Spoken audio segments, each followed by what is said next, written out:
अच्छा, ये बताएं कि अली अमीन गंडापुर साहब को काफ़ी टफ टाइम मिल रहा है और वो भी टफ टाइम दे रहे हैं बदले में बिजली के मामले पर। कुछ ऐसे बयान टीवी चैनल पर चल रहे हैं कि अली अमीन गंडापुर को कोई मैसेज दिया गया है कि वो रिफ्रेन करें, मतलब इन सारे मामला से बाज रहें। क्या कोई ऐसी बात है?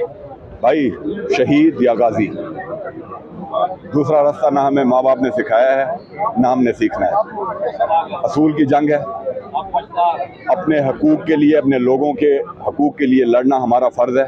हम जो ओथ लेते हैं वो लिटरली समझे कुरान पे ही हम ओथ लेते हैं ना, कि इन लोगों ने हमें इलेक्ट किया, हम इनके हकूक़ के लिए लड़ेंगे। तो हम कोई एक्स्ट्रा चीज़ नहीं मांग रहे, हम खैबर पख्तूनख्वा का हक मांग रहे हैं। हमारे तकरीबन 1900 कोई 10 अरब फेडरल गवर्नमेंट के ऊपर मुख्तलिफ मदों में बकाया जाते हैं, वो हमें नहीं दे रहे। बिजली हम बना के दे रहे हैं, हम इनको सस्ती दे रहे हैं। वो बिजली हमें ये 6 गुना रेट के ऊपर वापस दे रहे हैं, और वो भी जिस तरह दे रहे हैं 18 और 22 घंटे की लोड शेडिंग के साथ दे रहे हैं।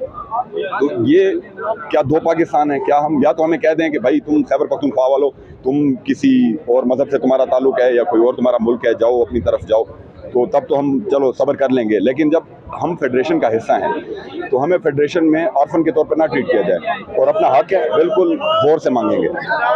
इलेक्शन कमीशन को अल्लाह हिदायत दे। फॉर्म 47 से जिस तरह इन्होंने एक मैंडेट छीन के एक गैर कानूनी हुकूमत हमारे सर के ऊपर बिठाई हुई है, उसके खिलाफ इमरान खान के विजन के मुताबिक एक पीसफुल तरीके से हमारा प्रोटेस्ट जारी है।